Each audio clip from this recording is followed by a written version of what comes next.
Welcome to One-on-One with Expert Flyer. I'm your host, Lisa Caslin. Welcome. And today we have a really cool guest. Her name is Jessica Norah. She's part of a travel blogging duo on independenttravelcats.com. Thanks for joining, Jessica. Thanks for having me, Lisa. I'm happy to be here today. Great. So, we've been doing a little bit of thinking about, summertime's coming, people are planning their vacations. Some of us would love to go to Europe, but, there's this little fear tugging at us. I don't know if I want to go to Europe. I don't know if I want to go to Asia. There's too much crazy stuff happening in the world right now. And, we had kind of talked a little bit about, how do you have this, far away feeling kind of vacation right here domestically in the United States. And, you came up with a list of some really interesting places. And I'd love for you to first tell us a little bit about Independent Travel Cats, kind of what you do, who you write for, and then, maybe we can get into that. Sounds great. So my name is Jessica Norah, as you said, and I write the travel blog Independent Travel Cats. I'm an American expat originally from Ohio, currently living in Scotland, just outside of Edinburgh, with my British husband. Independent Travel Cats focuses on international travel for the independent traveler, so we don't do a lot of group travel or bus trips. And it has a bit more of a luxury or mid-range traveler focus, and for those that really want to get to know a destination. So I write really detailed posts on average. And I also am a co-writer of another travel blog called Finding the Universe with my husband, Norah, which is focused more on adventure travel and travel photography. Okay, interesting. Great. All right. So give us your thoughts and suggestions on really cool places that may be off the beaten path, not what you typically be, drawn to, but have a unique, maybe European or Asian flair. Sure. So one location, for example, is Solvang, California. It was actually a Danish colony originally, and so you can still see Danish architecture there. There's still a lot of Danish descendants. Not a lot of the language is currently spoken, but you can definitely get the food, you can see the dress, and they have Danish Heritage Days each year. So that's a really cool destination in Central California. Another one for Spain, for example, you might check out Santa Fe. Santa Fe was also a colony of Spain. The old town of Santa Fe definitely has old alleys. It has a very European feel. Same with there's a small section of Old Town of Albuquerque that's similar. In Florida, you might go to St. Augustine. It is the oldest city in the United States, I believe, and has a lot of Spanish colonial architecture and a very Spanish vibe there as well. Oh, cool. Let's see, Puerto Rico.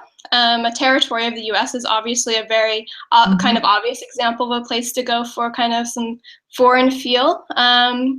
For castles, for example, you might go to Hearst Castle in Central California again. Napa Valley has a Tuscan castle that they spent a lot of money trying to rebuild and replicate a Tuscan castle.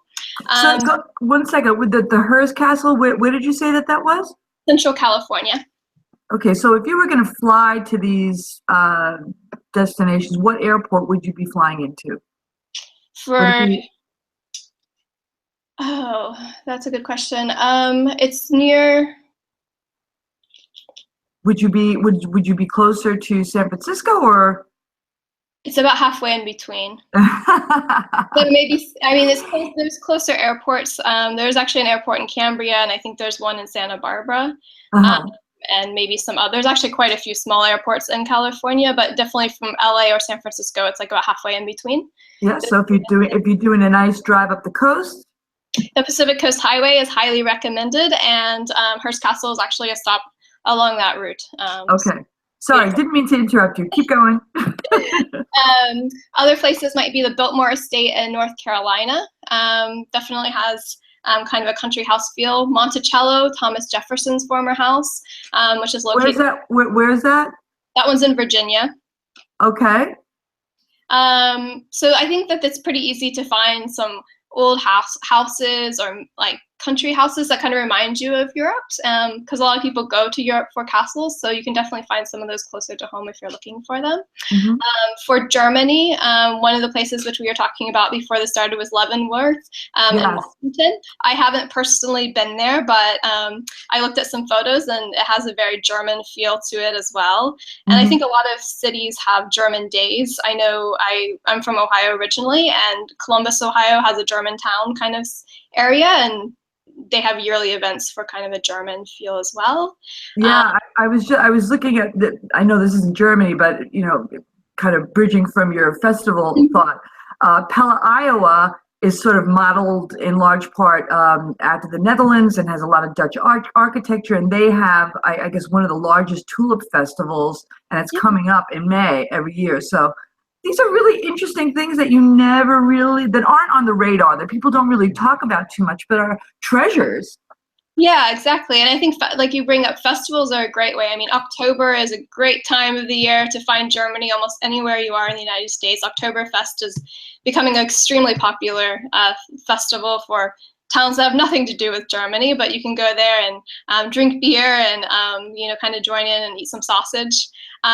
Mardi Gras is another Yes. giant festival, which comes to us from the French kind of heritage. Mm-hmm. Louisiana, all over Louisiana, they celebrate that, as well as many other places in the U.S. We just had St. Patrick's Day, great time to have a little Irish celebration, which are again all over the U.S., especially in the larger cities where you have big Irish immigrant populations, especially on the East Coast, Mm-hmm. especially New York where you are, and Boston and Absolutely. Philadelphia. Yep. All right. So before we let you go, do you have any special tips that you'd like to share with us in terms of picking a destination or getting a better deal or really getting the most value out of the experience? Sure. I mean, I think the most important thing is to choose a destination that you're really excited about. So if you really wanted to go to, the Middle East or Europe or Asia, you don't want to pick some place that you're no longer excited about, but just going to because it's closer, because you fear going to a place you really want to. Pick something that you're excited about. I'd also say look closer to home. For example, as I mentioned, there's a giant safari park in Ohio about 20 minutes from where I lived. There was the little Denmark town of Solvang, California, which was 20 minutes from where I lived in California. Often these places aren't that far away, and they may be in your own city. If you live in New York City, it's really easy to find a little bit of China or Japan or Ireland, right in your own city. And in terms of saving money, I would say plan ahead, do your research, and book early. Those are the best ways to always save money, no matter where you're going. Tried and true. Thank you so much. We enjoyed having you, and we'd like to have you back again.